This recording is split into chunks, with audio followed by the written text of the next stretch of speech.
Kids' rooms used to be all about pink for girls and blue for boys, but not anymore.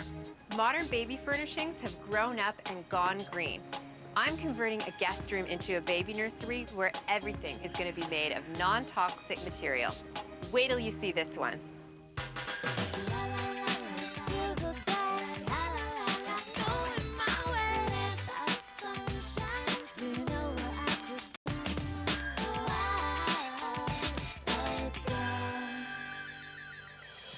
My clients Helen and Niall are expecting their first baby. They want a healthy and easy-to-use nursery that blends with the modern decor in the rest of their house. They live in this original 1920s home, which they love just the way it is. Except with Helen pregnant, they need a baby's room. So we'll transform this rarely used spare room into a welcoming, eco-friendly nursery. I'm 7.5 months pregnant now, so it's, not that far off, and I'm getting a bit nervous. I don't think that we've ever had a good plan for the design, especially in a nursery. Buying a sofa is one thing, I know how to do that, but I don't really know anything about cribs or rockers. So. We hate waste as well, so just using what's there, if that can be done too.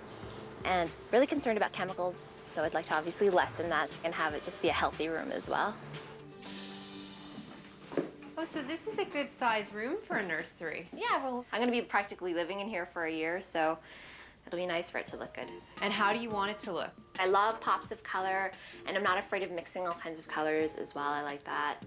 So you want some newer things layered in with some older things? Yeah, absolutely. I mean, for instance, we have this dresser here. We're not really using it anymore. That's sort of why it's in this room. So it would be great to see it sort of come to life for a second purpose. Can I paint it? Yeah, absolutely. Is there anything else that you really, I have The to... bed probably won't work. I don't think that's a good idea. Maybe a tall baby because I'm quite tall, but probably this is going to be a little too big.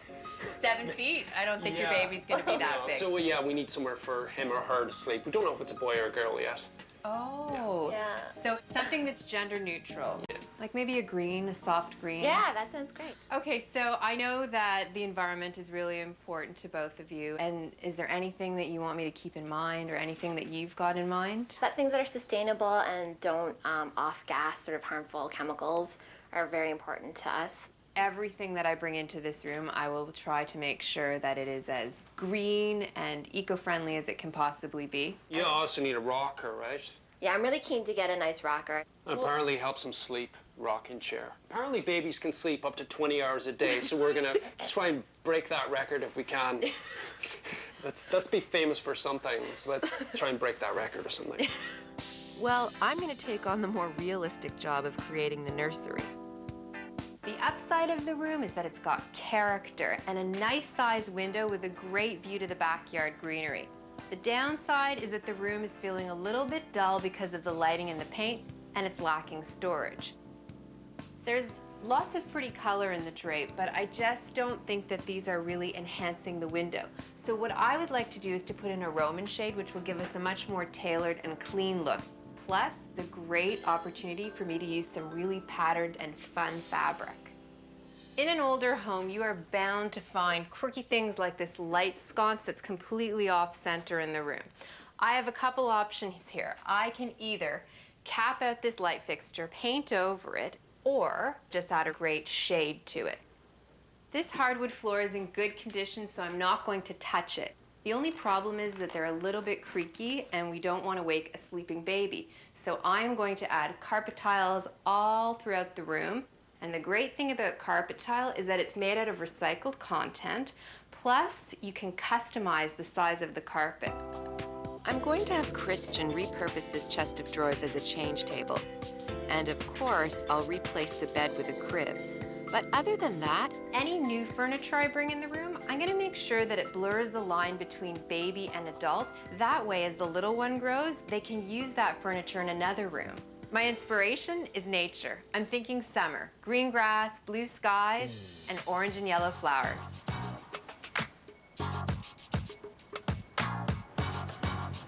With all that color in the room, I'm looking for bedding that's pretty neutral. And because I want materials that are healthy, I've come to a store that specializes in natural products. Babies spend 10 to 14 hours a day sleeping, or at least we hope they do. So I'm gonna get Helen and Niles' babies some organic cotton bedding, just because that bedding's gonna be so close to the baby's skin. These days, there are lots of organic materials on the market, including soy, hemp, and bamboo. And with so many options, there's no need to sacrifice beauty when it comes to eco bedding. Oh, elephants and monkeys? I think I want plain. Pre-shrunk, finished with no chemicals of any kind, free of solvents and resins. This is what I want. But there's more than bedding to an eco-friendly crib. I'm also looking for a mattress, and I'm just wondering what kind of options there are. Conventional crib mattresses are actually full of foam, which is highly flammable, so they douse a lot of fire-retardant chemicals on it that are quite toxic. One of the best options to look for is a more natural type of flame retardancy, such as baking soda or Cillian. Okay. This green might really work in the room. I'm going to take the cotton blanket. I'm even going to take the monkey. I hope we have enough blue. So do I.